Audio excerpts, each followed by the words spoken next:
I say, what the hell's going on, boys?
You throwing? Oh my god, you done diddly seen this before. You were in here like 3 weeks ago.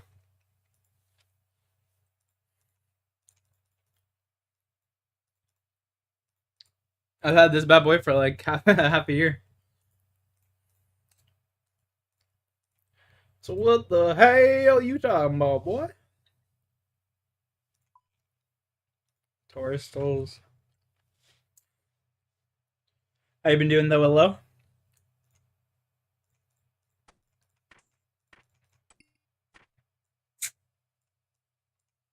What the hell's going on?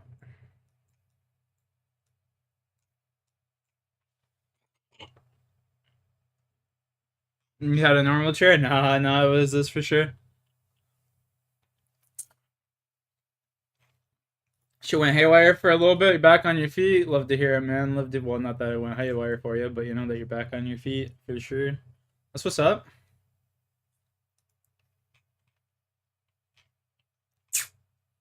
That's what's up, brother.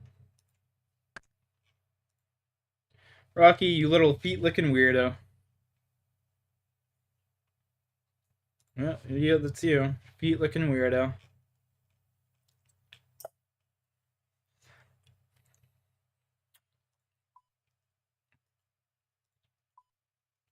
Feet licking weirdo. That's you, buddy. You're a foot licking weirdo. You're a foot licking weirdo. You want up? Come on up. You want up? Come on.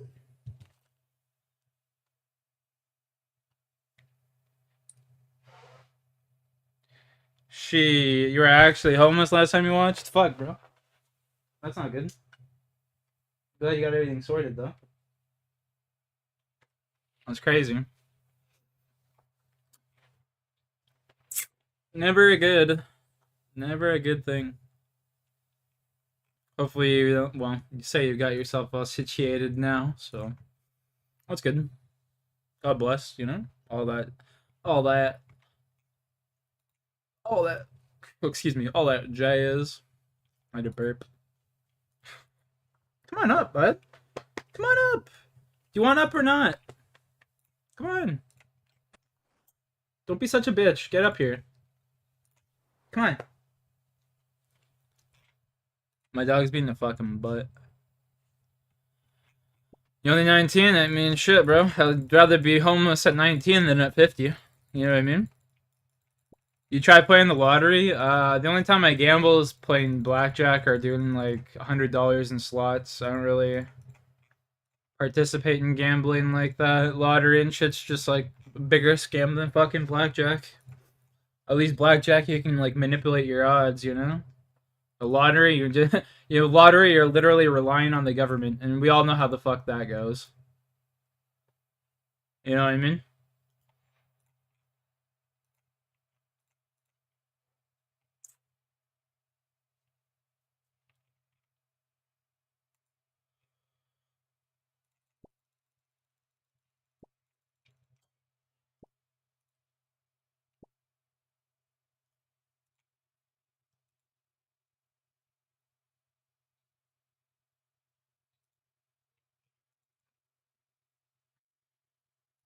Should have spent your life, Should have spent my life savings on tickets. Facts, bro. Facts. Why didn't you? That's the real question. Why didn't you? What the hell, man? Shame on you.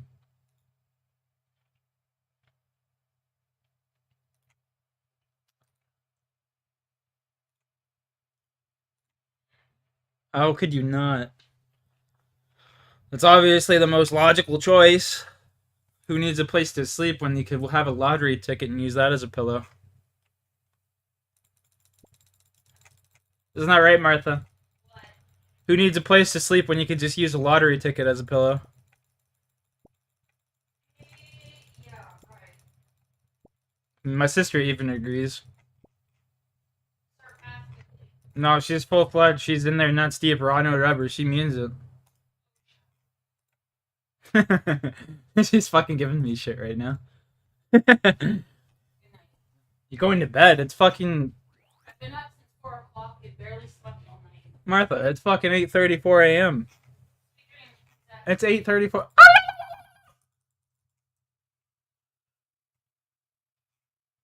She ain't going to sleep after that.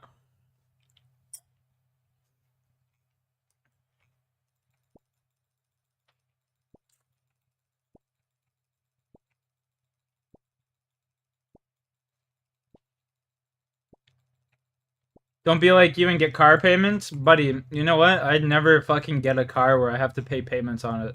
That's like the biggest scam in the fucking world. Any kind of payment, any kind of monthly payment shit is just a fucking scam. Like any kind of service that you gotta pay for monthly, any of that shit. It's all just a fucking scam. Save your money, boys. Actually use it for things that matter, you know? Car payment, only way that would matter. 2, 3 teleports today. What? Only time a car payment would matter is if, like, you know, you're racking in like 150k a year and it's just chump change to, you know? Only time you should be making car payments.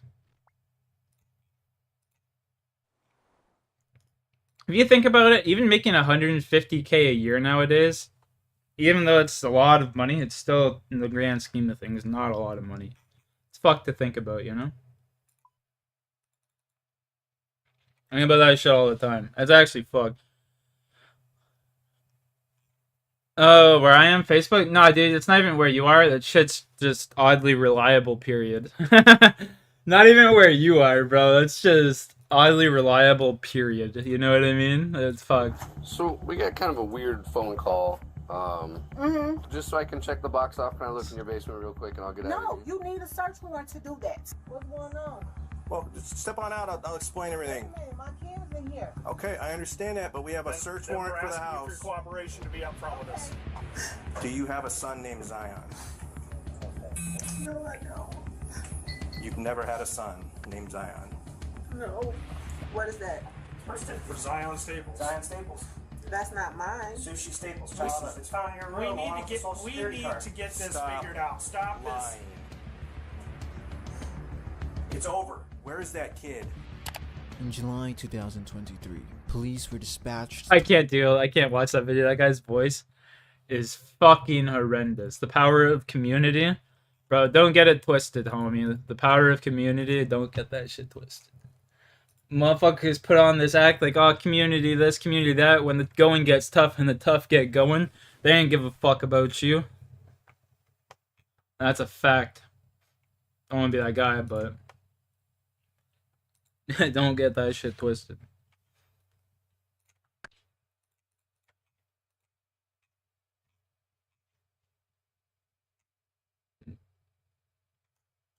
What? Oh, I didn't put in the fucking... Oh, dude, I'm retarded.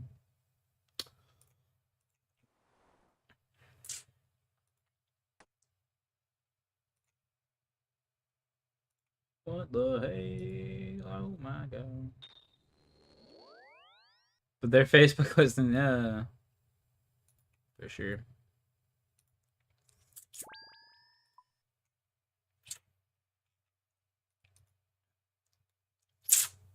%, brother.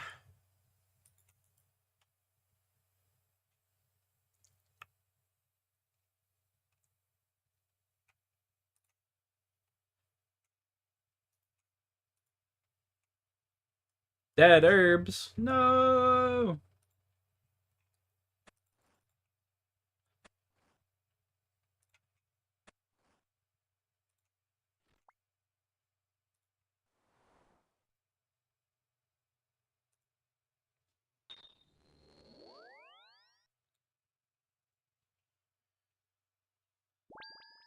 How's the snow treating you? Actually, it snowed last night, and there was just enough to coat the ground, but nothing like too serious, you know.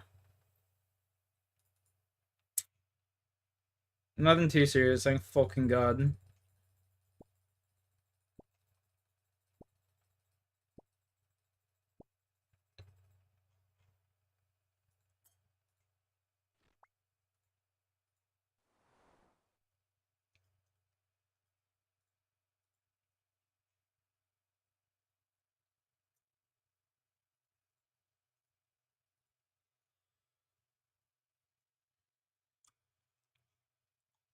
Thank fucking God for that. My man's got the mole pet snab. Damn.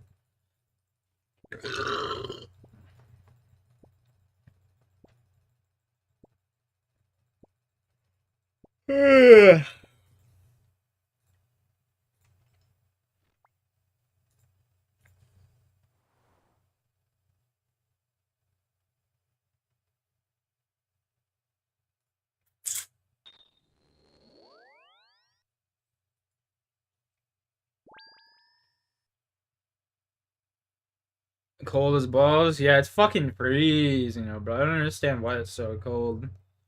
I mean, it is December, but. Fuck that shit, bro. Yeah.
Yeah, I'm not a fan of the winter, you know? I fucking honestly hate the winter.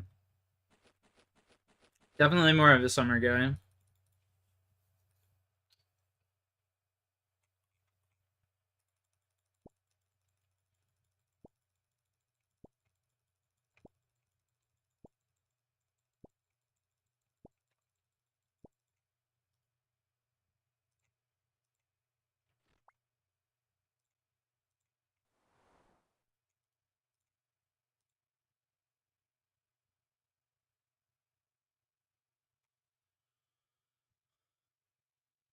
So focused on the bread. Feel that.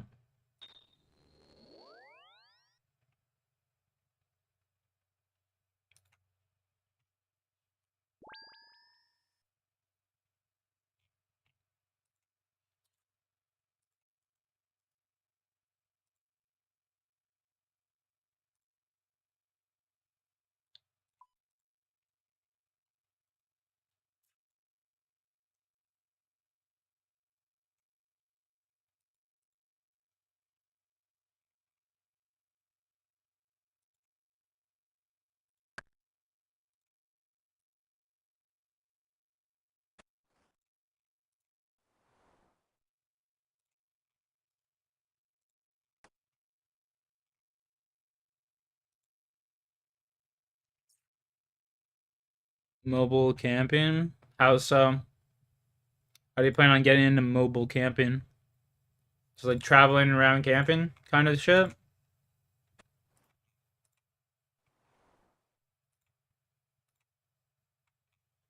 That'd be cool. That'd be pretty chill, honestly. You have to get a nice RV or something for that, though. You know what I mean? You're not gonna want kind of some just like cheap teardrop camper. Teardrop campers are dope too. You're gonna want to like invest in a good one though, especially if you're gonna be camping in the winter, cause like the winter months just eat campers, bro. They eat them bitches for dinner.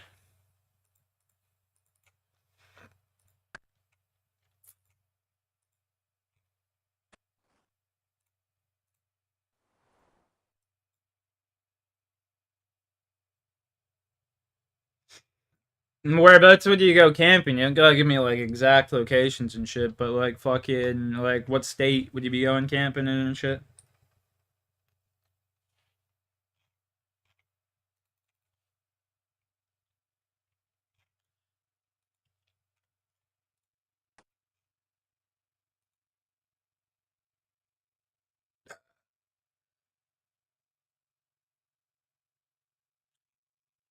New Hampshire, man? Yeah, that'd be fire then, bro. That'd actually be pretty fire. Ain't gonna lie.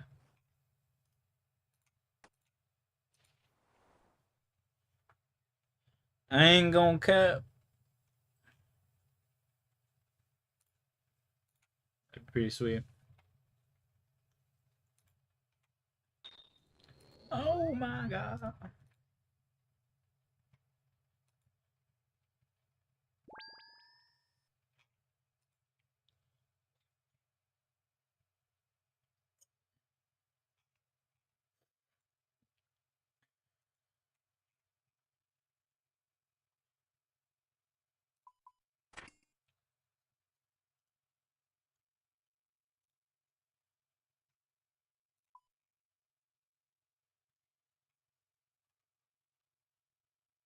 I think I'm getting sick or something. I'd be sweating so much, bro.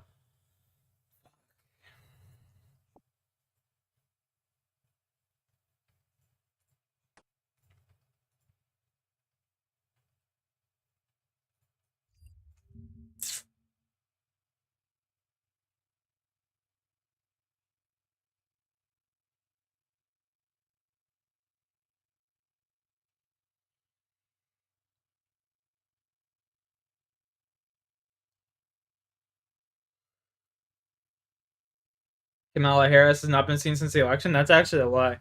She did an interview and she was like drunk as fuck.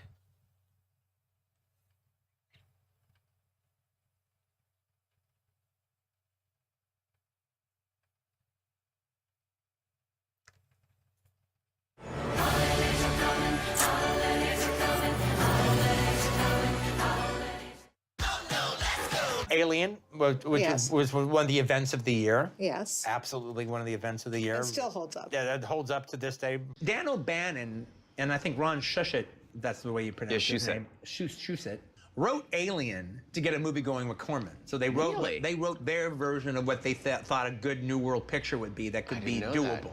Okay, it's all in a spaceship and da-da-da-da-da-da.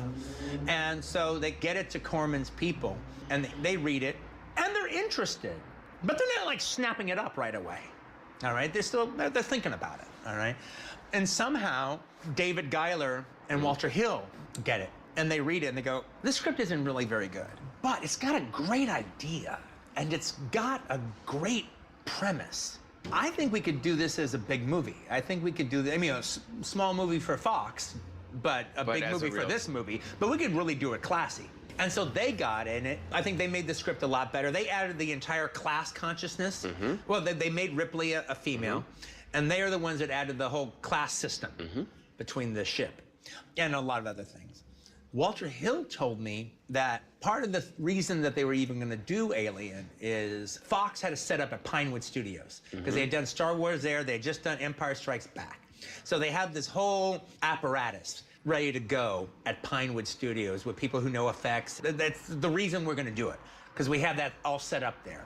So Walter Hill has decided, I don't want to direct it because I don't know enough about special effects, but I'll Godfather it. They offered it to all these people. They all turned them down. They offered it to one director after another. Each director kept turning them down. Walter talks about, we offered it to Jack Gold. Now, Jack Gold is actually a good director. This isn't even the full interview. Well. Insulated and ventilated? Yeah. But I mean, like, shit. Canadian winters are a lot harsher than American winters and shit, you know what I mean? So. That's why it just, like, for us, it's like, you gotta get, like, maintain that fucking. The camper really well, or else you're just gonna get fucked, you know what I mean?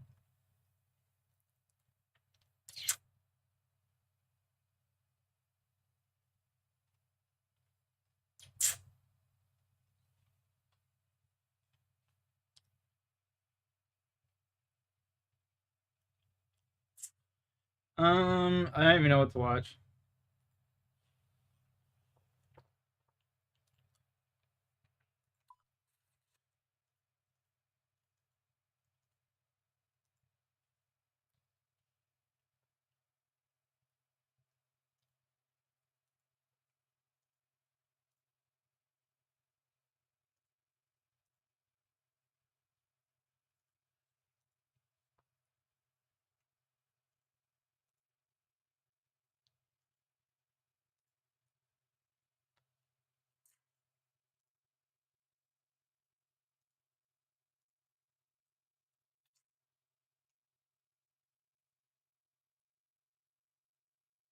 What? There's no way they're worth this much.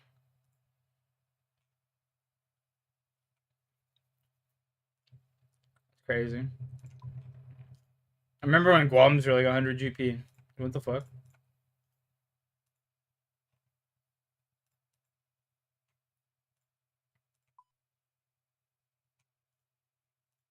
How much is this shit? 682? Brother. What the fuck? What the hell? That's crazy. Shit's just skyrocketing in this fucking game. Unbelievable.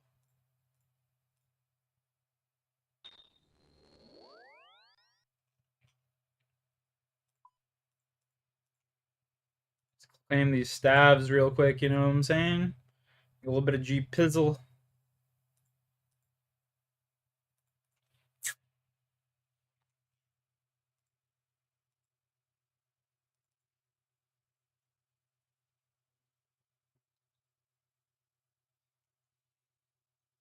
You hear Dad coming in, bud? Yeah, must have.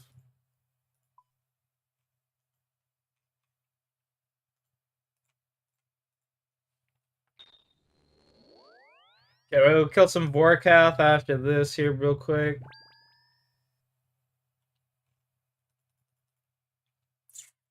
This regen.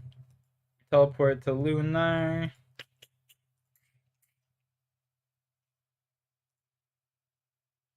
What the hell?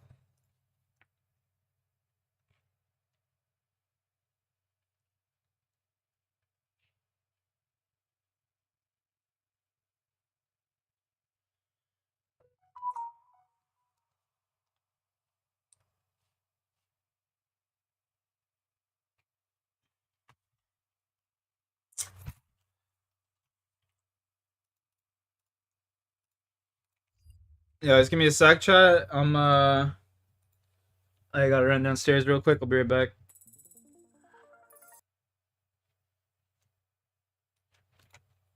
Code word for man is going to recreate. What does that mean? What does that mean? Keep going. Keep going. What's up? You good? You good?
Cock meth? Oh, cook meth.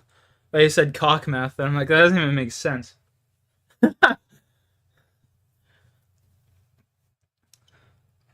The show Breaking Bad, the beginning of the show, they cooked the meth in the RV. Oh, yeah. The show Breaking Bad, the beginning of the show, they cooked the meth. Oh, look at that. Sick. Nice little echo, you know? The beginning of the show, they cooked the meth. Oh, look at that. Sick. Nice little echo, you know? Cock meth. Just cock meth. And I'm just like, damn, bro, they fucking invent anything nowadays. They're coming up with all this weird shit nowadays, these Gen Zers.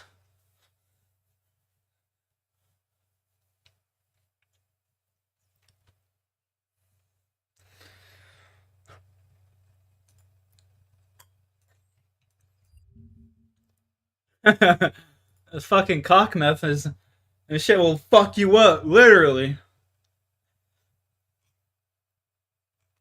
That shit will fuck you up. Watch out for that cock meth. Okay, we need to find...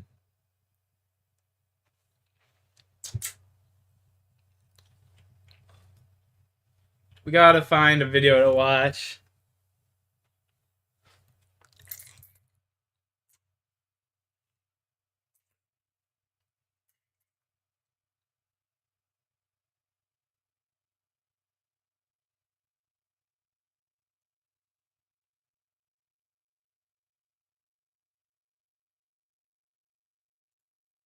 Some furry suit action? Why not, right, boys? It's your gut instinct.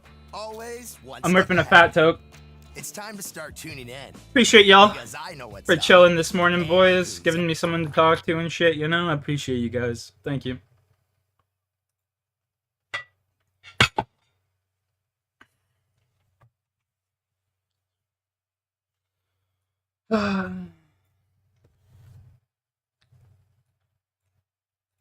Let's set up here with our gear now. And go fuck Vorkath in the airs.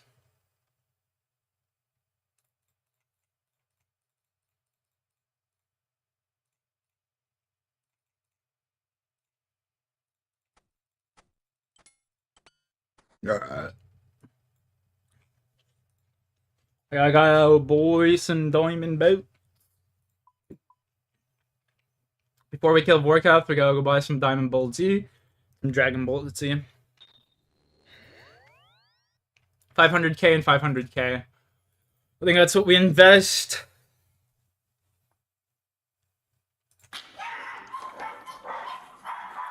Sure, that's two. You got blood all over you, buddy. Come on. I don't know if you're gonna bite or what.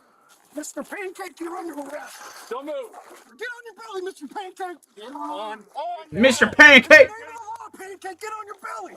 Where are the gerbils? Where are the gerbils? Please don't tell me you put a gerbil somewhere else. Oh, God, there is a gerbil. There's multiple gerbils in his pants. For your safety, is there a gerbil inside you? In the early morning hours of July 9th, 2024, officers from the Columbus Division of Police in Hilliard, Ohio are called to action when alarms trigger in several local businesses. Bro, this world's broken. As they race to the scene searching for the suspect, officers are oblivious to the strange chain of events about to unfold, culminating in an unexpected animal rescue mission. Oh God, let me request this body camera video. At the crack of dawn on a July morning, a man out walking his dog calls 911 after hearing alarms and witnessing a break-in at a nearby construction company in Hilliard, Ohio. There's someone in the back. They're breaking in something. How many people are out there? I don't see anything, but I hear them plain as daylight. Even though the caller can hear the destruction echoing across the street, he offers no clue as to who might be doing this or how many people may be involved. I just hear a whole bunch of banging, like boom, boom. All right, we'll get someone out there. Yes, ma'am. Just as emergency dispatch notifies the officers, another call comes in minutes later. This time, the caller is the general manager of Roosters. I did the phone the cameras, and I got a description of the person. It looks like a late teens to mid-20s Hispanic male. He has I can't tell if it's camo, but it's a print sweatsuit on, and he has a book bag on too, and it looks like he was on foot. As officers reach Roosters, Emergency dispatch relays crucial information to help them secure the building. Clovis Police, anybody in here make something known?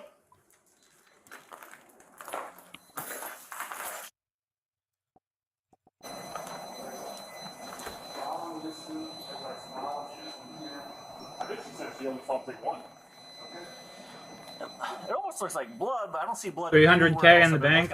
That's more than enough. And it doesn't make sense that he would have blood on a rock before he threw it through the window. Yeah. Even though officers are unsure about the substance, it seems that the suspect may have used the rock to break into the restaurant. Yeah, what's It the... makes sense that it'd be dried, but it looks like blood. Yeah, I see it is. Fresh. With a probability of blood at the crime scene, officers try to find its source, completely unaware of a brewing disturbance developing rapidly at a nearby business.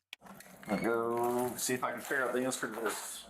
As the officers regroup at the parking lot, one of them shares vital information of a potential suspect from a sighting he had earlier. I saw him over by like Westchester walking on the side of the road. Hey, it literally looks like those pajamas, like cheetah print pajamas. Yeah. It might look like that in the camera. I mean, Well, the one I saw was a real dark skin. There's also dark, so. Oh no, the one I saw was definitely jet black. The officer's description of the suspect matches the one that Rooster's manager had shared earlier. As officers chalk out their next plan of action, an unexpected update comes over the radio that escalates this situation into the realm of the bizarre.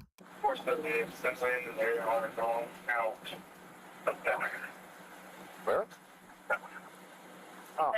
At Petland, placed closer to Rooster's in the same shopping center, an officer reports seeing dogs in the parking lot. As officers race over to the store, they encounter a bewildering scene of chaos. Get them, boys! They're on the loose! It's a bunch of dogs.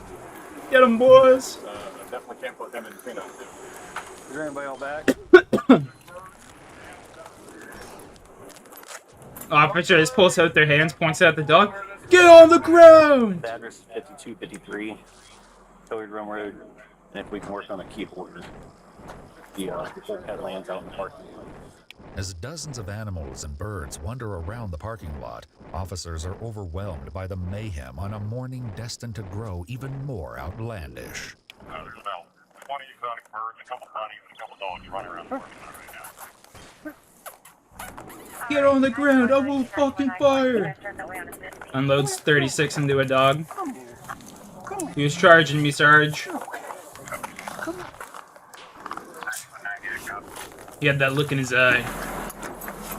Here's your brother, sister, whatever it is. You guys are siblings. Well, those puppies are in cages, so he had to have been in the back messing with it. If you can get One express amount of sense, grab the corner or something, just walks out top. Just knock that glass. Say, we got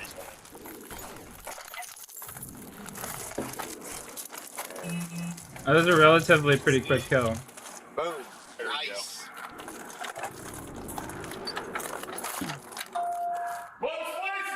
Minute 26, yeah, it was pretty quick.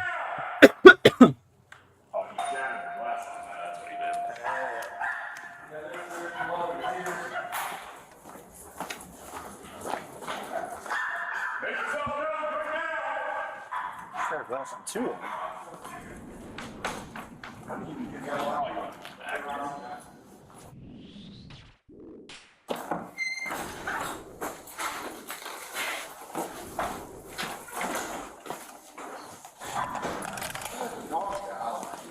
Yeah, there's two of them that are busted. How do they even get back here though? Because there's no.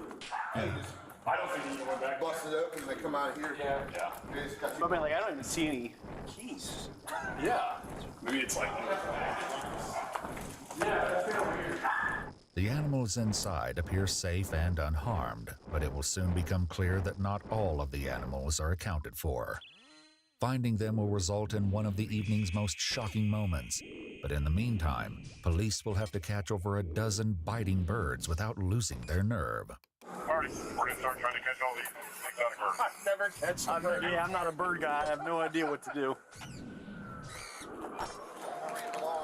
Depends on the type of bird. If it's like a parrot or something, you gotta coax that motherfucker over to you. I don't know if you're gonna bite or what. I'm never bird. Exactly. Exactly. Stop touching bird. Yeah, I'm getting in my head. Here, you. Go into your fly away. You can see it bit me hard. Sure did. As officers turn their attention back to the chain of events that led to this inexplicable situation full of wandering animals, they find an answer to an earlier mystery. All right, so the question is so he came out, because he's leaking pretty good in there. Did he hit up there? Well, he had to hit up Roosters, because that's how the rock got bloody. I don't see blood anywhere else. And it doesn't make sense that you would have blood on a rock before he threw it through the window. Yeah. And we never got an alarm from here, right? Dragon Longsword, So you hit this 60k, I'll place take first, that. Then hit Roosters, because that's where the rock came from. Yeah, but he's bleeding a lot more here. But he could have wrapped it up in the meantime. Yeah, that's definitely makes sense. He bleeds a lot more here, and he wraps up and As walks away. officers look Like, for evidence to nab their suspect, they return to Roosters. Makes And complete with the help sense. of the general manager, they review the footage from the restaurant's CCTV cameras to confirm if the individual they saw earlier is the same person seen in the security footage. That's not the guy. I don't think it's the same guy, so it looks like another guy in cheetah print. What the hell? Actually, that's him, because I recognize that thing tied around his neck. It's pink, You saw him pink shirt. Yep. Yep, we know him. Officers finally have the breakthrough they'd been looking for. Having identified the one person responsible for the incomprehensible bedlam this morning, they relay the information to dispatch, who further confirms their doubts. 154, that's our known suspect from a run earlier. It's going to be Matthew Pancake. Authorities are quite Matthew familiar with Pancake? Matthew Pancake. Only a year earlier, on June 1st, 2023, Matthew was sentenced to 36 months of community control for breaking bro, and entering. fucking last name Pancake, he had to have changed that shit. There's no way. Either that or someone in his family invented the pancake. For substances, he was reinstated to community control on March 7th, 2024. There's no fucking way. Only 4 It's months too good. before this incident. While officers inch Name closer change to to finding Pancake? Matthew Pancake, they follow his line of vandalism toward Famous Footwear, a business located approximately half a mile south of Petland. Do what? We're good if you want to keep going south. Sayo. Why is there all these shoes and stuff on the corner of Aldi? He broke his No, there's blood there too. Yeah, I think this was after. Well, Mr. Pancake, you really fucked up tonight, bud. yeah. Anybody in here make yourself known? The familiar spectacle of broken glass and ransacked merchandise is proof to Matthew's whereabouts nearby. Well, he's not in here. I literally, I'm gonna go down here and check behind the strip mall, and I saw a big thing of shoes. Yeah. What the hell is going on? And I drove down. I'm like, oh yeah, he broke in the same store. Is there anything I see down there by the cart? Yeah, he threw some stuff in there, and then there's past Aldi. There's a bunch of. There is still stuff past? Yeah, there's stuff past Aldi. Okay. So he walked in everything. As officers continue searching southbound, a witness finally shares information they've been desperately waiting for. He definitely is moving southbound, so he's. Apparently, he has animals stuffed in his. Oh, well, I'd say there was 2 dogs, What bunny, the- chinchilla, a bunch of birds. My man's got a fucking thing stuffed up his scrotum, a gerbil stuffed up his fucking What the scrotum. suspect wants with gerbils stuffed inside his pants is anyone's guess, but officers are about to find out soon. My man's been listening to too much Eminem. And where are you, ma'am? I'm in the parking lot of Big Block. Have you heard? That's enough of that video for me. I'm good off that.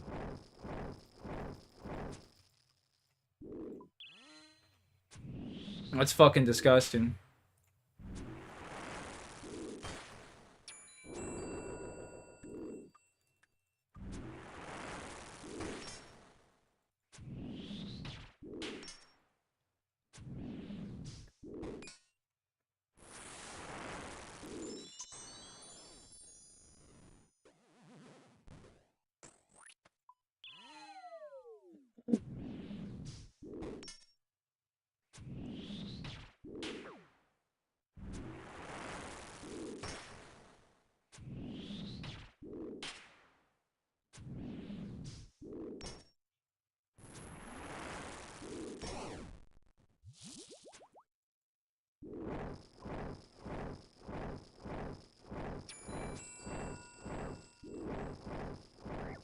No, I wasn't walking. I don't know why I was doing that. I was not walking. Like upward. Fuck, man. In the middle of the night on a quiet September morning in 2015, piercing screams shattered the silence of a normally peaceful Bristol neighborhood. Neighbors peeked through their windows, shocked to see a man stumbling outside wearing only his underwear. His skin looked like it was covered in mud or dirt, but it would turn out to be neither. Blood. As neighbors tried to assist the frantic man, it didn't take long for them to realize that the dark substance on the man's skin was not mud. It was his own skin, disintegrating and falling off in clumps as he pleaded for help. Oh shit. The man was in unimaginable agony, and despite their efforts, Some acid there was attack? little the neighbors could do to help him. Paramedics arrived and even they marveled at the extent of the man's beyond harrowing condition. But it was only the beginning. Just need to The figure case out what would it is. soon and then we reveal get the into it. horrifying depths to which human cruelty could descend. Welcome back to Crime A to Z, where we detail cases and criminals from their very beginning until well after other reporting ends. Today, we'll be covering the deeply tragic case of Mark Van Dongen, a talented young engineer whose life took a dark turn after a toxic relationship escalated into cruelty you can't even begin to imagine. This case is not just about the horrific act itself, but the unbearably devastating consequences that followed. Consequences so severe that in the end, the unthinkable choice became the only bearable one. Let's dive in. And before we get started, if you like how we present this case, we'd love if you can spare a quick moment of your time to hit like and subscribe, please. Let's go.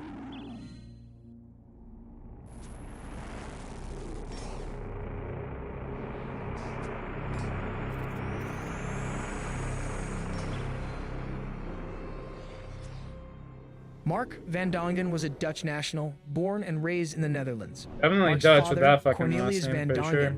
known by the common Dutch nickname Kees, described Mark as a compassionate child, recognized for his kindness, empathy, and ambition. Even as a young boy, Mark showed a tender heart, sometimes returning marbles to friends after winning them so they would not feel bad. In college, Mark studied civil engineering, where he excelled Hey, Rocky. academically. He was ambitious and highly driven. He strived to What's up, succeed dude? both What were you barking academically at, and eh? professionally. After completing his studies in the Netherlands, Mark relocated to Bristol, UK, to continue his studies and start looking for work opportunities in his field. His move to the UK marked the beginning of a new chapter in his life. It was during this new chapter that Mark met Berlina Wallace, Damn. a fashion student from South Africa, nearly 20 years his senior. Oh, those cheekbones. Mark and Berlina began dating in 2010, and their Jesus. relationship initially looked promising, with the pair quickly becoming close. It's called dick They sucking moved in with lips, each boys. other and seemed committed to building a life together, with Mark No deeply cap. invested in the relationship and even supporting Berlina both emotionally and financially. But over time, problems arose as Berlina started to become emotionally volatile and controlling.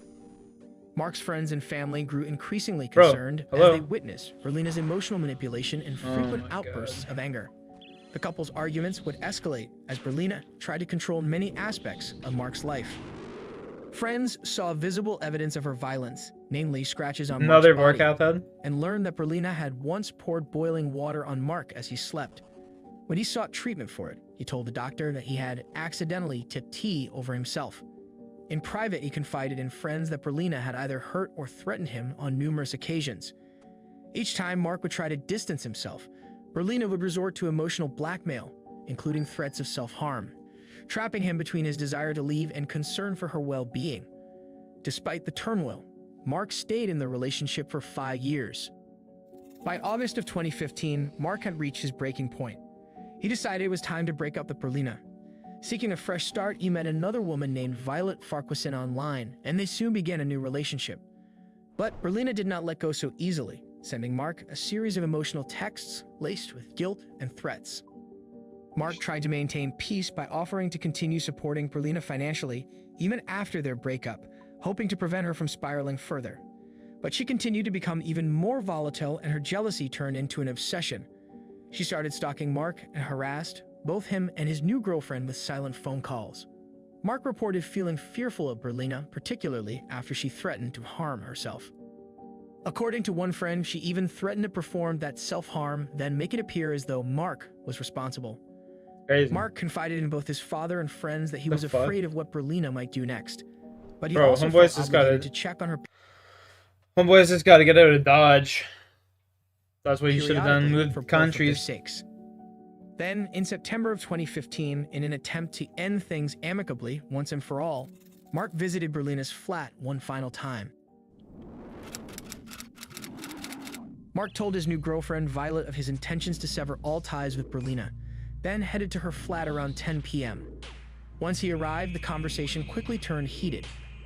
Berlina refused to accept that Mark had moved on, clinging to their relationship despite his efforts to break things off. According to Violet, Berlina told Mark that she would go stay at a hotel for the night. So Mark ended up staying the night at Berlina's. And not just at her flat, but in her bed. It was an odd narrative of events given Berlina's supposed plan to leave for a hotel, raising questions about Mark's account to Violet and the true nature of the evening. At around 3 a.m., as Mark lay asleep in just his boxer shorts, he was shaken awake by Berlina. Startled, he woke up to Berlina telling him that, "If I can't have you, no one will."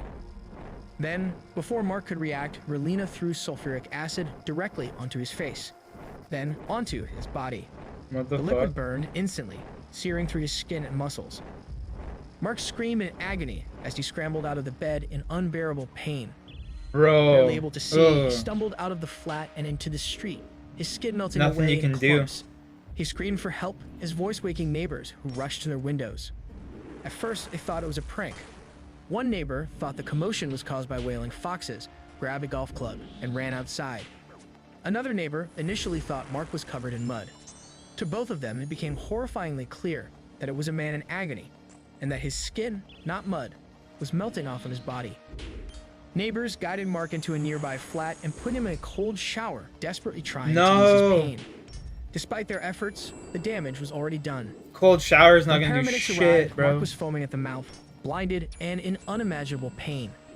One paramedic noticed that the iris of his left eye had been completely melted. To paramedics, it was obvious that Mark's injuries were Oh, catastrophic. bro, that's fucking. His face and upper body were covered in deep chemical burns, with the acid Sulfuric eating through acid, his bro. That skin just and eat muscle right through tissue. you so fucking fast. Mark was barely able to speak through the pain. His words slurred as he gasped for air.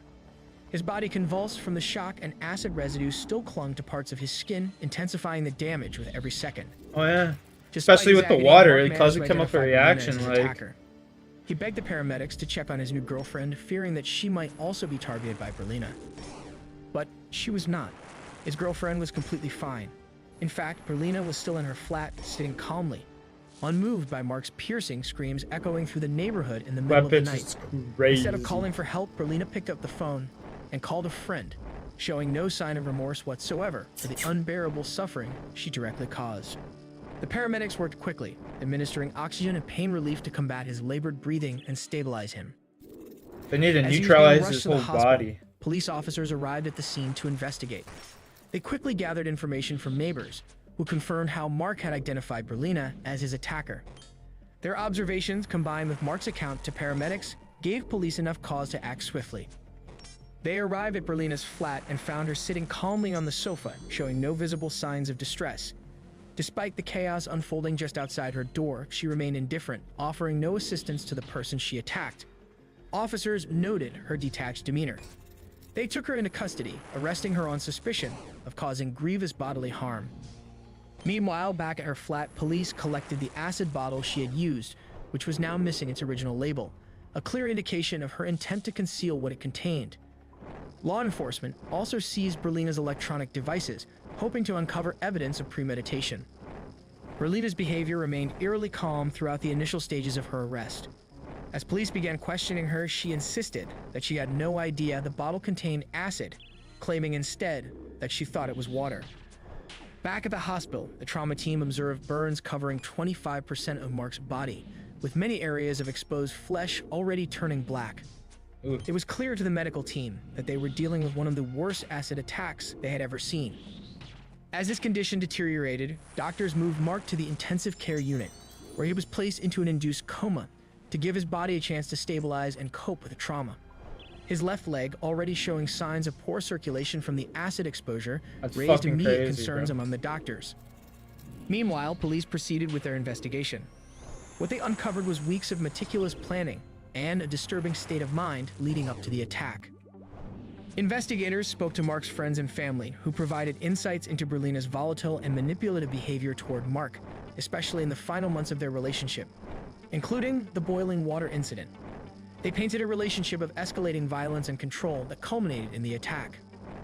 They also gathered evidence of Berlina's own admissions to therapists that she had anger issues dating back as far as her teenage years, including her telling one psychiatric nurse the year before the attack that she gets an adrenaline rush when someone says the wrong thing to her, and that she feels like she could destroy everything around her when that occurs.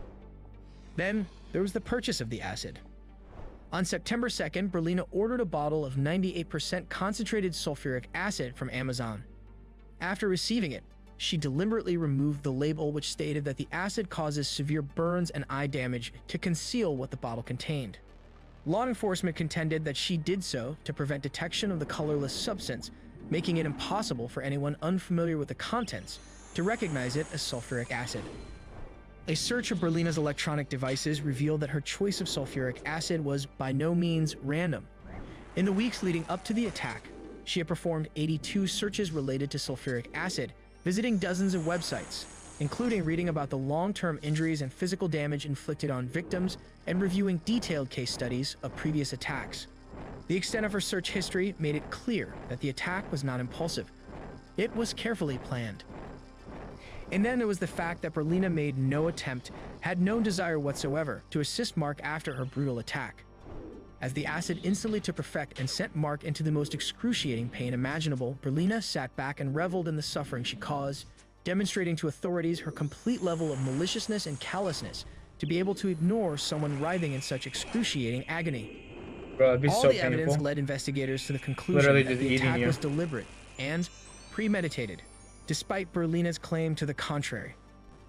Berlina continued to deny that she intended gotta be to one of the harm most Mark. painful deaths She claimed she ever. believed the bottle contained water, Jesus. not acid, and went as far as suggesting that Mark had planted the acid to deceive her into drinking it. Investigators found this hard to believe. In fact, during their investigation, they discovered that one of her internet searches led her to a source containing a strikingly similar scenario, nearly identical to the acid planting accusation she made against Mark.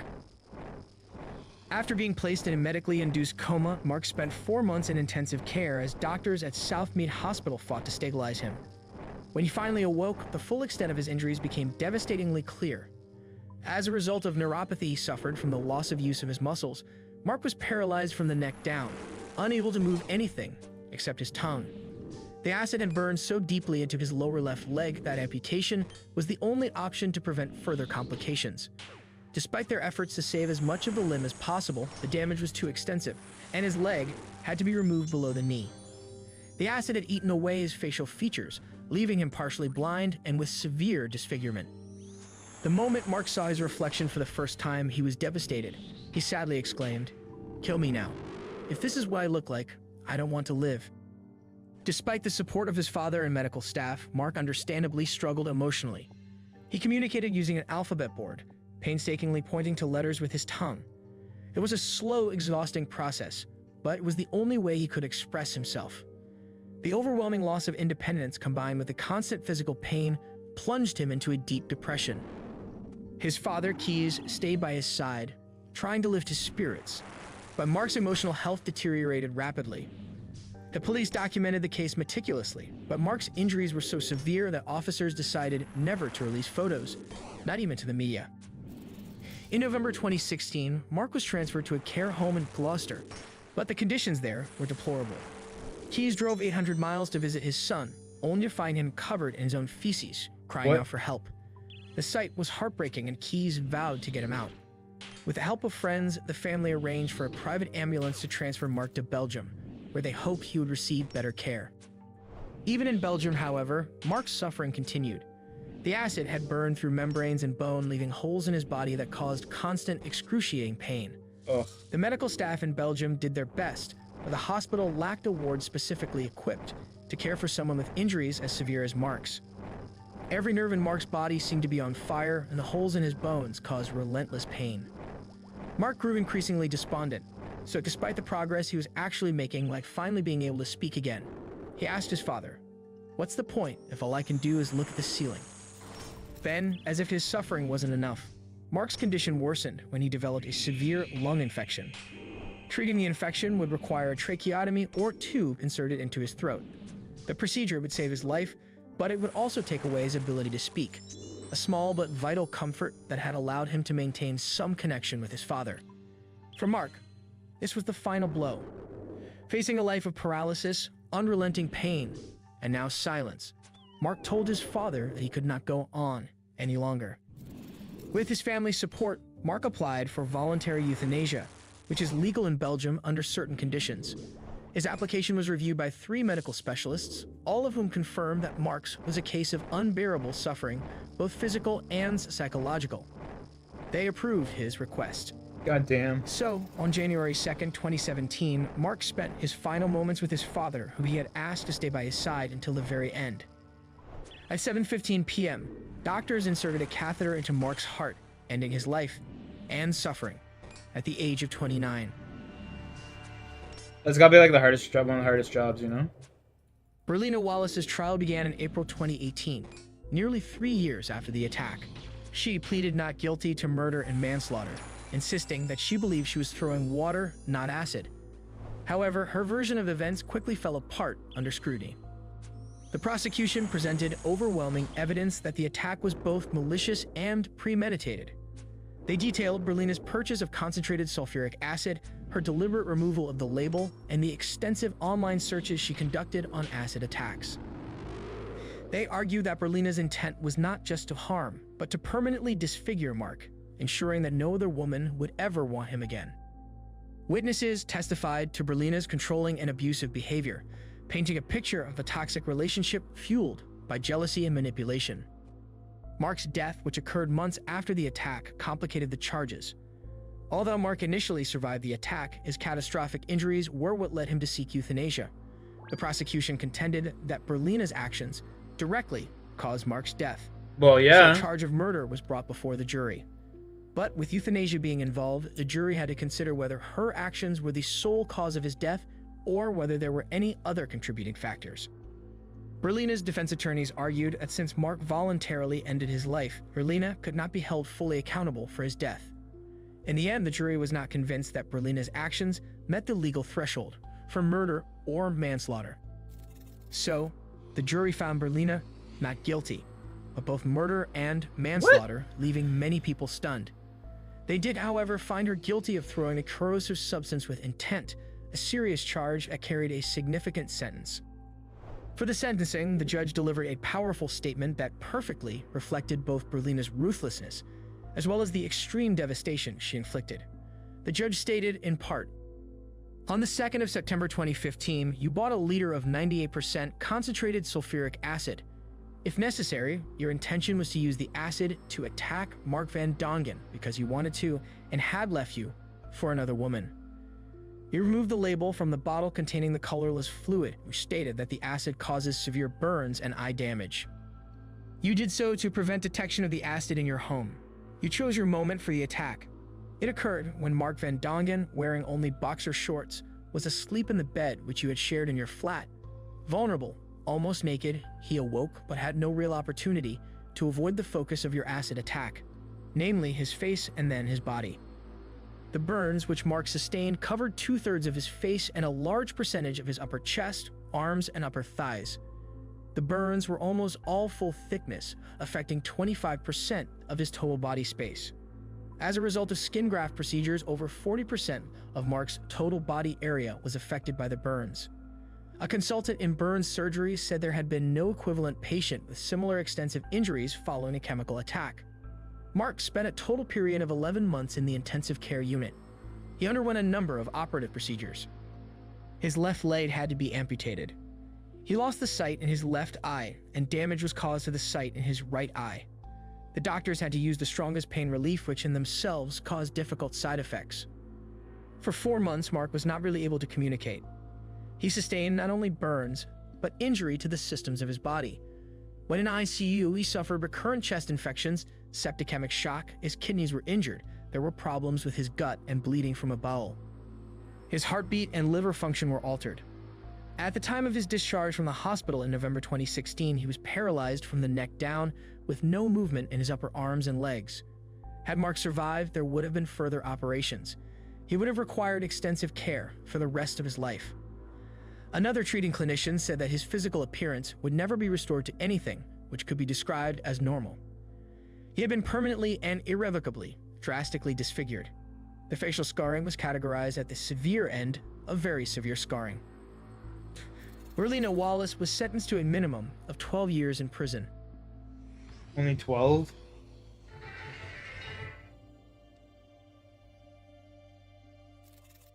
Berlina Wallace's conviction and sentence sparked mixed reactions. While her conviction offered some sense of justice, many, including Mark's family, felt the sentence was insufficient given the extent of his suffering. The case also reignited public debate over the use of acid as a weapon, prompting discussions about stricter regulations and harsher penalties for acid attacks. This heightened attention contributed to the enactment of the 2019 Offensive Weapons Act.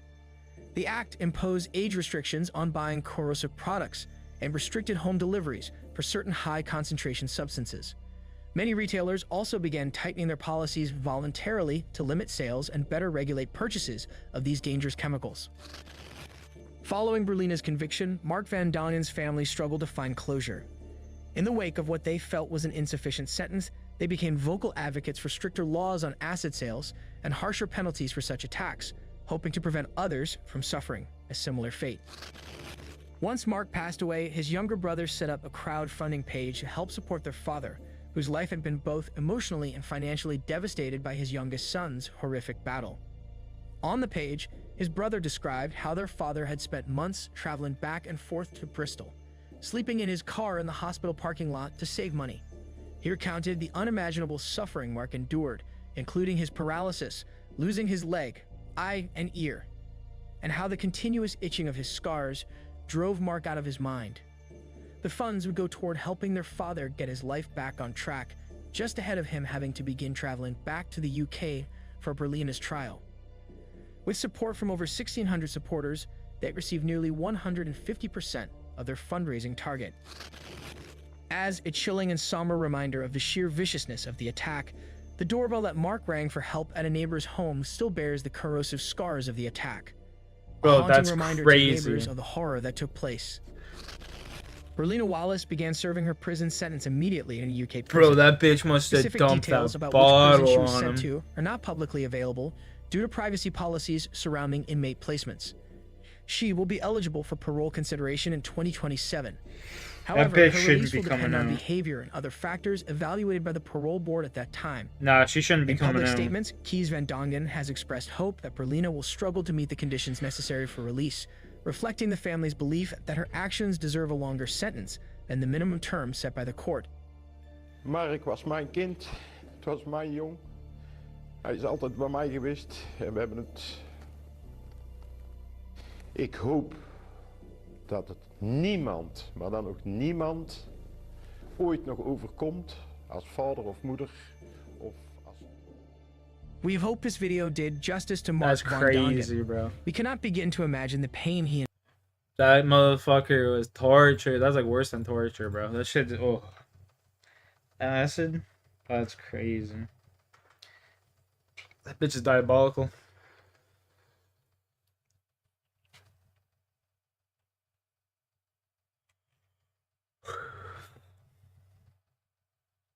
Thinking that about like Ralphie May used to have the most fucking gigantic calves, and I was like, Ralphie, if you lost weight, Yeah. you'd be able to kick through a fucking wall. Bro, check these. Have you seen these little bad boys? Let me see these bad Come boys. on, dude. This is awesome.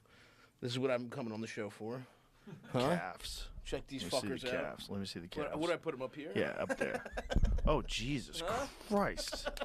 Oh my God, that's massive. Look at those. But it makes sense. Yeah. I mean, you're basically rucking all day. What's rucking? Rucking is like when guys hike with a heavy backpack. Oh yeah, it's great cardio. Absolutely. Yeah, you're rucking. all day long. I'm doing a 34-year ruck. We're shedding it any day now. Bro, if you lost weight, you'd have fucking tremendous leg power. Oh yeah, I got to get in there. Thinking that about like Ralphie May used to have the most fucking gigantic calves, and I was like, Ralphie, if you lost weight, you'd be able to kick through a fucking wall. Bro, check these. Have you seen these little bad boys? Let me see these bad boys. Come on, dude. It's fucking funny, bro. I love Style. He's so funny.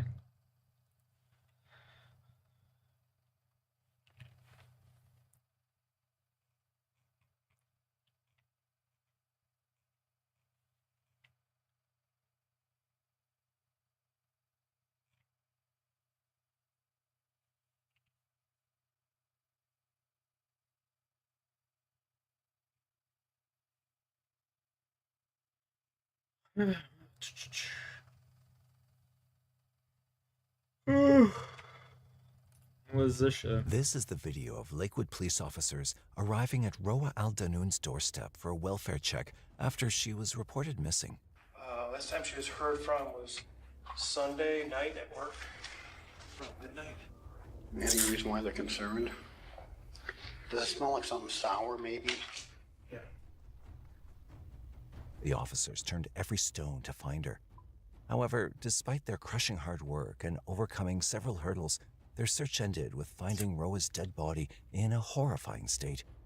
Moreover, as detectives dug deeper into the investigation, dark secrets surfaced, exposing a killer who believed he had executed the perfect murder. Have you seen her from your neighbor? No, not today. When's the last time you saw her? I've seen her. I haven't seen her. What the fuck? 24-year-old Roa was It's a terrible. missing from her apartment on It's a October terrible 16, way of 2016. not making yourself look She hadn't shown suspicious. up for work for 3 days straight, prompting her Gotta give workplace some to inform answer, you know what I police. mean? Like, fuck. Detective Kevin Kohuth was dispatched to conduct a welfare check for Roa on October 19th, 2016. 12 years? He didn't Bro, receive any dude. I'm telling you, that acid attack, that motherfucker suffered more than like 99% of the people on like Earth. That shit is insane. Like an acid attack, that shit just eats biotic material, you know what I mean? That shit, like, it would turn him into just carbon. His body and shit would just be dissolving into carbon. That's all.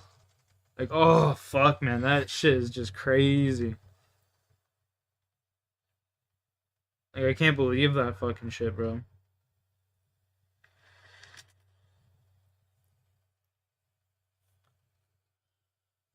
%, yeah, that's, yeah, man. Like, fuck, dude.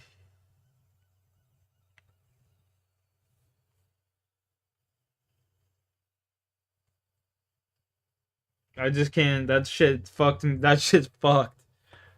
That shit was fucked, bro. There's still marks of his fingers in the neighbor's doorbell.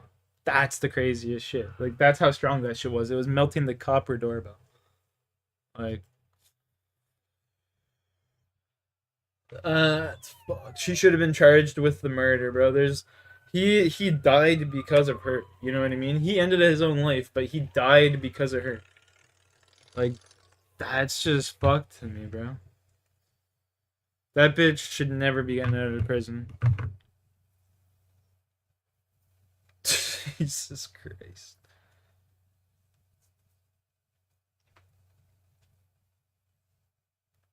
That's fucked. Just fucked. That one's got me rattled, bro. That one's got me rattled for sure. Response when he knocked on the door. But they knew something was wrong. This prompted the police to call the person in charge of the building's maintenance to get them a duplicate key. So while we're waiting for maintenance to let us in, we started knocking on doors and spoke with her neighbor. Hello. Hi. How you doing, sir? Have you seen her from your neighbor? No, not today. When's the last time you saw her? I've seen her in a couple of days. Haven't seen Couple her of yet. days. How often do you usually see her? Maybe once or twice a week. But I do at least see the car. Yo, fact. The She's neighbor said that he she's hadn't even seen said Rowan for quite some herself. days. There was a direct quote While from this her that wasn't out said of the ordinary, she just waits the for people to neighbor mess up mentioned so that she she can had a lash son, out on them. They so got he should have psychopath at least behavior. seen them in the last few days. She- While the police were questioning the neighbor, alarm bells were still going off in their minds because of the terrible and sour smell escaping Roa's apartment. After a few minutes, a maintenance guy arrived and finally allowed Detective Kohuth to enter Roa's residence. Just when the door of her residence swung open, the police immediately knew that something sinister had gone down in her house. Liquid police! Anybody home? Liquid police! Roa's room was a complete mess with everything scattered about. Even To worse, contrast facts. this, her son's room looked perfectly organized and even And had she some poured packed bags. boiling water on him before When too. the police entered the kitchen, they discovered the source of the sour and decaying smell. There was a jug of milk on the table with a glass of milk next to it. It looked like there was a meal prepared. There was a pan that was filled with chicken, and it was all dried out, and it was just still sitting out. The spoiled jug of milk, the cooked but untouched meal, and the chaotic mess in Roa's room screamed that she and her son had been taken away from the house in a hurry. But despite the place being a complete mess where her potential abductor didn't try to hide anything, the police didn't find any clues that pointed in any direction. That's crazy. What? But they had to act quickly since they now had 2 missing persons on their hands, one of them being a child. Expanding their investigation, the police decided to contact her workplace for more answers. While the police didn't have any leads so far, one of Roa's colleagues shockingly revealed that she actually had a stalker after her. Roa had come to the United States with her ex-husband, Fahad Mohammed Saeed, from Iraq. While the couple wanted to build a better life for themselves and their son in the U.S., Roa soon discovered that it wouldn't be possible as long as she stayed with her abusive husband. After Who would have several thought? episodes of violence, Roa filed for divorce and also got custody of her son. Several court orders were also placed to keep Fahad away from her and her child. However, while this should have meant the end of the storms in her life, little did she know that more horrors were awaiting her. The police learned that Roa worked at a restaurant, and one of her colleagues, Hamza, was a great friend of hers. On October 22nd, 2016, they called him for interrogation at the police station and asked him when he'd last seen Roa. He said that he'd last seen her on the evening of October 16th, 2016, the day she disappeared. He said that he was over at her place, and the two of them spoke with each other and were smoking a hookah. But he revealed that they weren't really alone that day. Only 6, like 45, somewhere like that. She's like, what are you doing? Like, why don't you come over and stuff? I was like, you know what? Yeah, I was thinking about that too. I'll come over, smoke some hookah, and then I'll leave to soccer. Yeah. She said, okay. And then I went. Hamza also said Roa feared Fahad, who had stalked her from time to time. He highlighted that he would also sometimes loom in the hallway of Roa's apartment to keep tabs on her. Bro, that's Even crazy. that day, What the fuck? he said that she was still in the grip of crippling fear because of Fahad and was checking if the path was clear before letting Hamza exit her apartment. So then at 6:45, 6:35, I told her that I have to leave. And I was going to leave. And then she wanted to check from the little thing by the door if he's there. Because sometimes he gets sent. And he was there. What do you mean she checked? What did she check? Like, like there's a door and there's a little eye thing. peephole thing? Yeah. Okay. Because like I said, she's a real afraid of him, Okay. Like, not afraid, but I would say, like, she doesn't want any problems with him, So then, and she was kind of all worried and stuff like that, Making a startling revelation, Hamza said that as she ran an eye to scout for Fahad, she saw him hovering about in the hallway. I was like, well, what are you going to do? Like, if you want, I can leave. I don't care. Right. So like, she looks out the peephole and... Like from the... Yeah, he's in the hallway? Yeah. He was in the hallway. She could see? Yeah. Okay. Yeah, he was there. What exactly did she say to you? Okay, she was like, he was like, I don't care, you can wait, and you can come in. But he said that, like, because, it's like, like I told you, like, the Arabic community, especially the Arab community, people talk about blah, blah, blah, blah, blah, blah, blah, blah. So, like, and, like, for a woman, if something, came up, oh, like, there's a guy went over her house, or friends went over her house and, you know, and she's a woman and she's, you know, been married and now she's, you know, divorced. It's kind of like a big deal for them. So then I told her, like, what do I mean to do? You know, I can leave from the door. So then she tells me, you know what, just get out of the back, you know? And I was like, sure. Thus, Roa was very scared that her ex-husband was outside her doorstep the night she disappeared. Moreover, the crippling fear she felt made her send Hamza away by the back door instead of the front. This immediately flagged Fahad as a person of interest. To add to the benefit of the investigation, the police discovered that Fahad had even violated a temporary protection order placed by the court. This gave them enough ground to detain him. The police got a warrant for Fahad's arrest and reached his workplace to nab him on October 25th, 2016. Hello. Hi, detectives from Lakewood. Is there someone in your human resources department we can speak to? We need to talk to. Okay, where's your plate? We are looking for Fahad Mohammed Said. Come in, I'll have somebody pull him off the car. How are you? The officers, led by Detective David Kappa, found that they wouldn't be able to properly speak with him since he only spoke Arabic. Regardless, they had to make the arrest and also interrogate him about his missing. How can you only speak Arabic and be allowed in the fucking United States or Canada and shit? Like, I ain't even trying to be racist, but like, how the fuck does that make sense? Okay.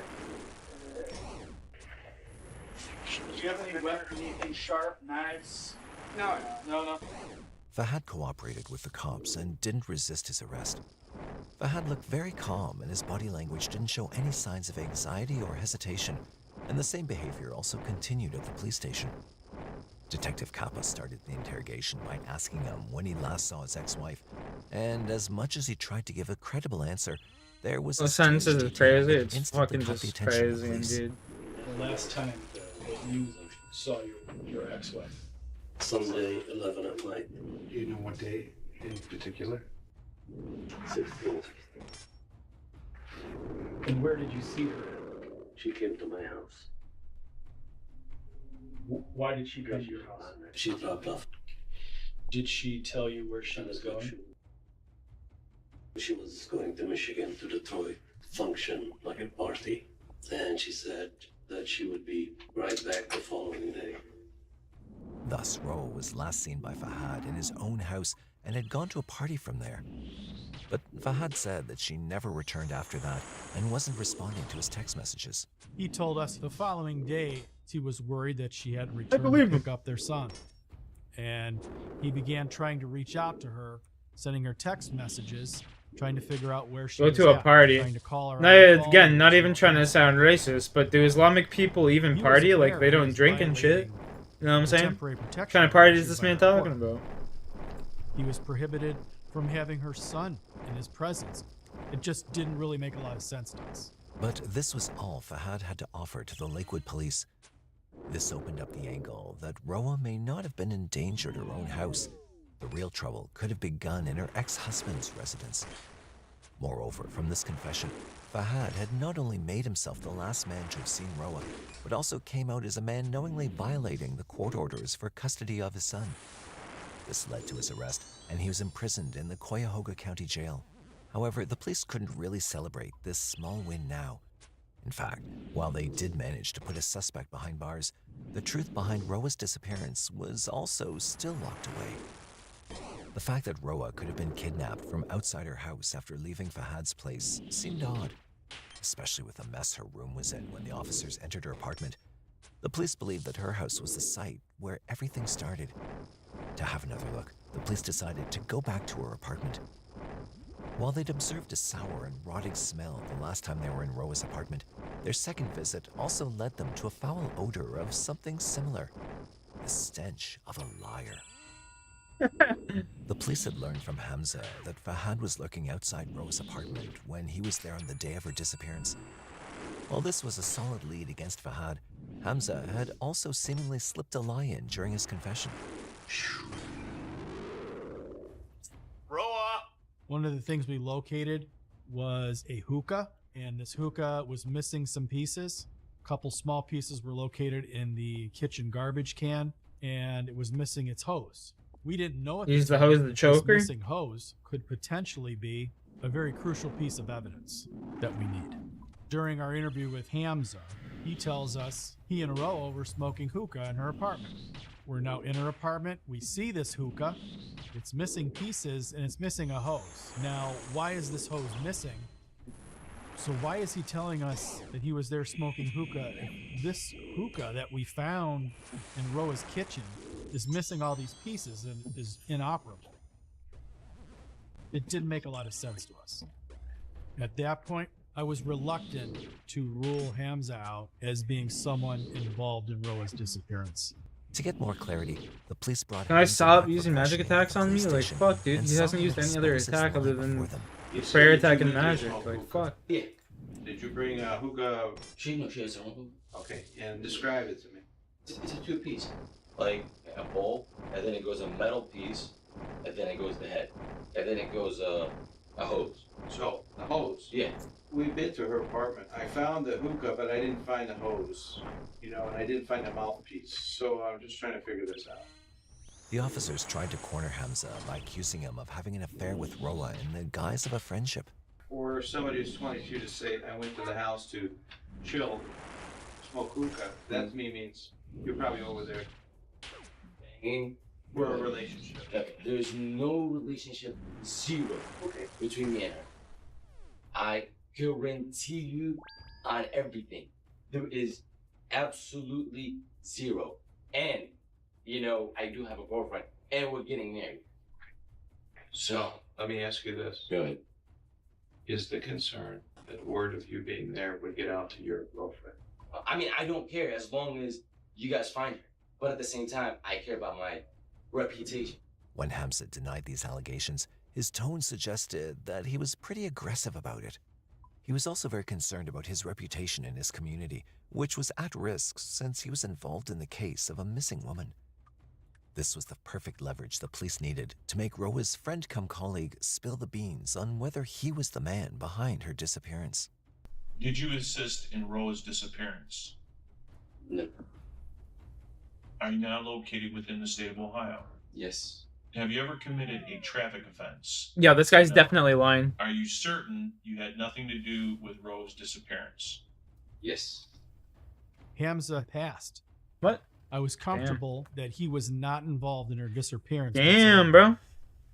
That's crazy. But we're no closer to finding Roa at this I point. thought maybe the husband sent him over there to Police set didn't her have up. any leads that could have Type solved shit. the mystery behind Roa's disappearance with them. One of their suspects was behind bars for a different violation, while the other got himself cleared off their list after passing a polygraph test. Trying to dig deeper into the matter and looking elsewhere for a clue, Detective Pat Foy decided to check the phone records of Fahad, the man who had last seen Roa before she went missing. Interestingly, he found an unknown caller Fahad was in contact with during the window where Roa could have possibly disappeared. At that point, we're going to focus our investigation on any calls that he may have made, texts that he may have made, and also cell phone location. When we began to look at Fahad's phone, there was a phone number that he had contacted right around the time of Roa's disappearance. We had a witness that placed Fahad near the apartment, and then we had a cell phone number of a person, yet unknown, who he was communicating with. Upon investigation, the detectives learned this man was a friend of Fahad named Amar Sami. Interestingly, when the location of his phone was tracked, it was right outside Fahad's apartment. Shockingly, the police now had another man they could interrogate to find out more about Roa's case. On November 9, 2016, Amar was brought in to the Lakewood police station for questioning and seemed very cooperative right off the bat. He was asked what he'd been talking to Fahad about on October 16, 2016, during his calls with him. Amar explained that the two had decided to meet up outside his place and smoke cigarettes. But he later dropped Fahad at his house and went to Walmart on his own. He also claimed to have no knowledge about Roa's whereabouts. The day I'm focusing on is the 16th of October, the day that you were at work. 9:30 he left the work. Before that, Fahad called him. 7:30. Around 7:30 called. Yeah, he said, I'm here and I'm gonna be home in about 10 o'clock. I went to his house, close to his house, like in the street. I called him and he came down. They went to like a convenience store to bring some cigarettes. Amar said that the two part ways, and Amar said that he went to Walmart. This seemed to be yet another dead end for the police. However, to get him to confess, Detective Foy threatened Amar with deportation if he found out that he was hiding anything from them. If we find out that she is harmed, the people responsible go to prison. If people are not citizens, it could be subject to deportation. There's no problems. I'm really ready to help with anything. And it doesn't mean deportation with you and your wife. That means you deportation. Wife stays here. Ready for anything if I'm involved. I'm ready for anything, but what I really would like to have is the truth. Despite this threat, Amar didn't really say anything useful to the police. Moreover, they also couldn't keep him with them for a long time since he'd come to aid them voluntarily. But while the police thought they couldn't yield anything from Amar, they were stunned when they noticed that Fahad's friend had ended up making the same mistake as Hamza.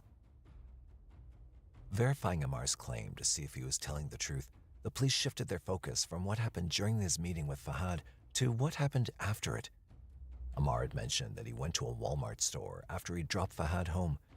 To check this, Detective David Jacobs checked the CCTV footage of the store to see if Amar actually went there. The surveillance footage showed that Amar was indeed telling the truth and had been to Walmart. But unlike what he told the police, he wasn't alone. When we initially looked at the video footage, we started with the parking lot. We observed Amir Sami's vehicle pull into the parking lot and park. At that point, we do observe two people exit his vehicle. We now switch our attention to the door entrance camera to Walmart. At that time, we did see both him and Amir Sami, him being Fahad, enter the Walmart. And then we observed them go over to the hardware section. And at that point, we observed Fahad remove a 6-foot digging shovel from the rack. And both him and Amir Sami then proceeded to the checkout registers. It indicated to us that Amar was not truthful with us, that he had lied to us. He certainly knew something, and we felt by bringing him in a second time, our hopes were that he would confess to it. If lying to the police invited suspicion, buying shovels from Walmart late at night blatantly screamed scrutiny. Amar's lies brought him to the police station for a second round of questioning. This time, however, yeah, imagine making a prank for YouTube. You just go in late at night to a Walmart or some shit, you're recording, and you just start buying like large garbage bags, duct tape, black gloves, ski mask, shovels, shit like that. Pfft. Kidding me? 1 million views right there, bro. Easy. Communication with Fahad to someone who was actively present with Fahad that day and had possibly helped him in the disappearance of Roa. Moreover, since both men had shovels in their hands, it indicated that they You could can go have play, potentially go do killed something him if and you want, buried her bud, body. but I'm not taking you for a walk. It's too cold. You'll freeze your fucking ass off. When we watched this video, we saw something very interesting. What do you think we saw? Finding his back to the wall against the police, Amar decided to take his chances and lie to the police one more time. This time, however, the detectives knew who they were dealing with. I've had a lot of surgeries and I take a lot of sedatives. I may have forgotten something. Before I sat down with you last time, I told you I have problems and I take medications. I may have forgotten something. I have no problem. Help you any way I can. Why couldn't you remember these new details before? It depends on the question they ask. It's probably it's not on purpose. I told you everything. The police didn't believe that Amar had difficulty understanding the questions due to his medications. Moreover, since he'd lied to the police actively investigating a case, a warrant for his arrest was issued for obstructing justice, and he was also sent behind bars. While the police had both their suspects in jail, the answers to the question of what happened to Roa were still locked away from Dad's the reach rich of the though, so police. bail him out, no problem. Moreover, a court order which came 2 months later ended up placing a timer on the backs of the Lakewood police, following which they had to let the suspects walk free. The Lakewood Municipal Departments and Municipal Courts sentenced Fahad to 6 months of prison time for violating the court order regarding Roa's son's custody in January 2017. While this secured him behind bars for half a year, If the police didn't solve the case by that time, Fahad would be a free man again. The pressure was mounting against the police, who were desperate to find the truth. Their borrowed time kept running out, and with each passing month, they had no leads to work on. Moreover, this also left the police department very frustrated. It was very An elite clue scroll? frustrating because we really wanted to find Roa, and we wanted to bring some sort of resolution to this investigation. And it was just a very difficult thing for all of us to deal with. While sending Fahad to prison had started to seem futile to the police, little did they know that they had triggered a domino effect that would finally reveal the horrific events that went down on the night Roa went missing. Michael, Police and Fire. Hi, yes, I have information about a missing person. Okay. Her name is Roa, it's Roaa. Uh-huh. Right. I don't know how to say her last name. But I know who you're talking about, though. On Friday after work, my boyfriend called me and said he didn't tell me what was said, and like his wife is missing. What's that about? And he's like, I don't know. And I was like, well, that's weird. He's like, yeah. So then when he told me on Friday, because he's like, I'm getting a little nervous, this guy's getting paranoid or something like that. And I was like, okay.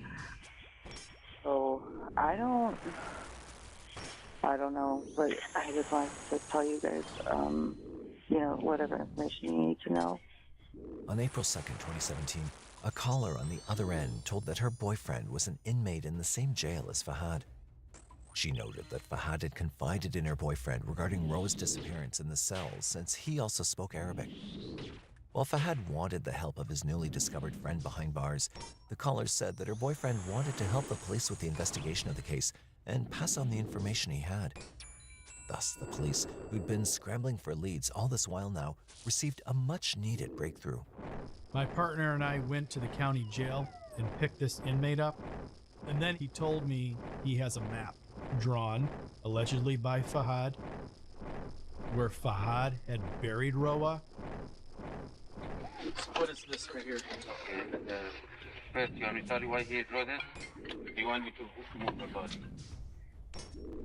This new information was very exciting for us, but we did not want to get too far ahead of ourselves at this point yet. Allegedly, Fahad explained to this inmate he had come to Roa's apartment on October 16th and had gotten into her building. He stated he keyed himself into her apartment. Fahad had looked down the hallway and noticed Roa's bedroom door open, and he approached that door, and when he looked inside her bedroom, he observed Roa having relations with Hamza. He did not make any sounds. He claims that he made a brief recording of the two of them in her bed, and I think that would be enough to anger him to a point where he could cause her some harm. Thus, the police learned that Hamza wasn't a clean guy after all. But the police didn't have time to worry about him, since they now knew that Fahad was the guy responsible for the disappearance and the murder of Roa. He'd confided in the inmate about his perfect crime because he was worried that the rains during that season would wash away the soil over Roa's burial site.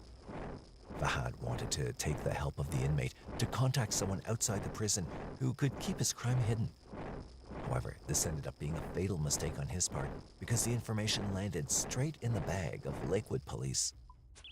On May 15th, 2017, the police used the map hand-drawn by Fahad to track Roa's body and dug it out. Moreover, they also took the help of the FBI's evidence response team to get her body out. This area, he lived in this apartment. The apartment is over there. Okay. He buried her around. Several hours had gone by of us looking around. The supervisor of the FBI's evidence response team decided to grab a shovel, and he had dug maybe a 12-inch deep hole, and he said, "What's that?" And you ended up seeing the corner of a zipper to a, felt like it was a canvas bag. We began digging a little bit more around this area and started to smell decomposition, and we knew that this was the spot.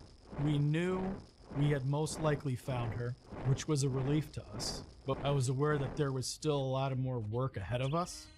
Fahad just had to spend 2 more months in prison before walking out to his old life. However, he was brought in for questioning right Not after with the Roy's body. body was discovered and sat across from the same detectives who had interrogated him back in October 2016. This time, however, instead of just a custody violation, the police were ready to shed light on the monstrosity he committed. Without revealing that they'd found the body, Detective Jacobs told Fahad what he thought went down on the night his ex-wife went missing. You were very angry when you saw her in bed with this other guy. If I wanted to, I would have killed the 2 of them. Right. But he was gone when you went back. I mean, just said if I wanted to, I It should seems more have convenient killed to 2 me of them. that you would go back up to her It's not really a apartment smart thing to once say. that guy is gone and confront her there regarding what you had seen, since you were right there. You didn't have time to leave. You went back up to her apartment after that guy left, and you confronted Roa at her apartment about what you saw. There was no evidence that he actually recorded the event at all. While the detective was almost spot on with his theory, he was off the mark by just 1 point. Moreover, he also learned that Fahad hadn't been completely honest with the inmate who had leaked the information about his master plan to the police. We believe it was just a ploy. I think the reason he had told Roa that he had videotaped was that it would save his image in the community. The detective also learned that Roa had almost fallen to this lying ploy of Fahad and agreed to get back together with him. However, in her last moments alive, Roa chose to fight for her freedom instead of falling back into the same dark pit from which she'd worked really hard to escape. So during their interview with Fahad, he had indicated that Roa wanted to reconcile, that she came back with him to his apartment.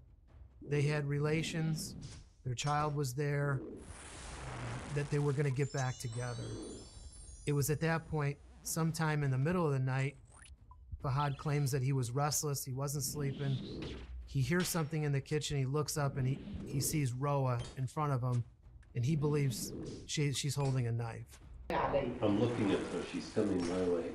She thinks I'm sleeping, but I'm wide awake and I'm watching her come towards me.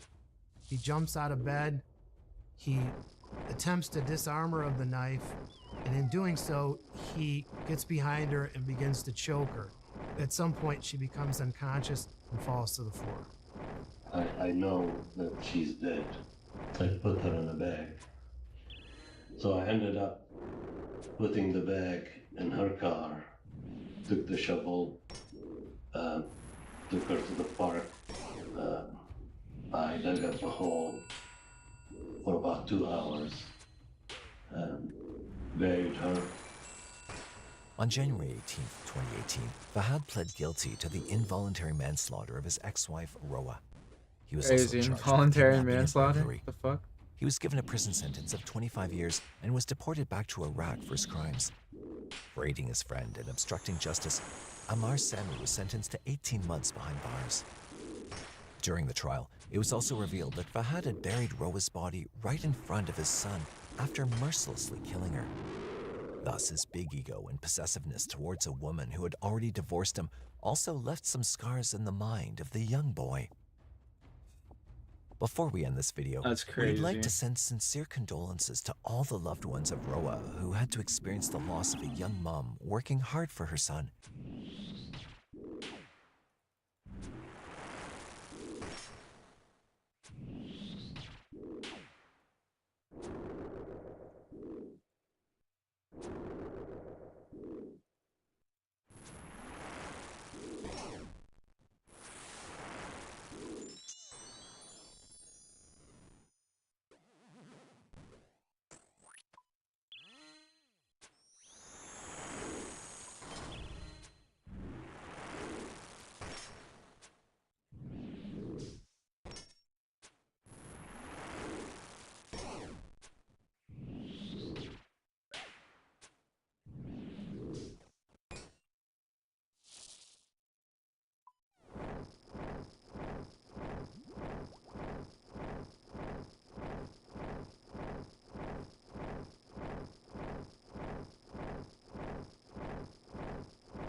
Rocky. What's up, bud?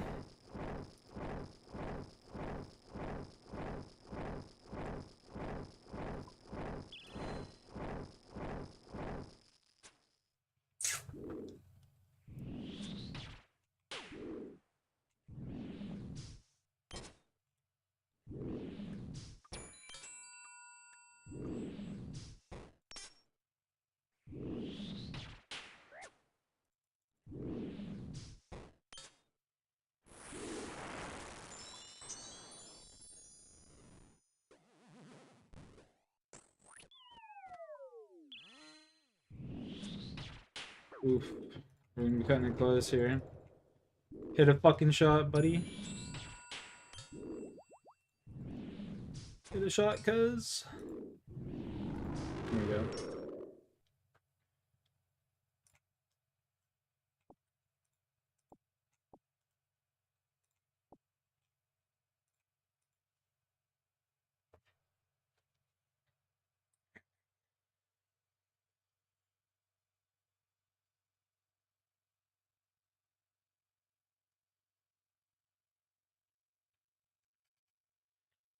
Alright, boys, I'm out of here.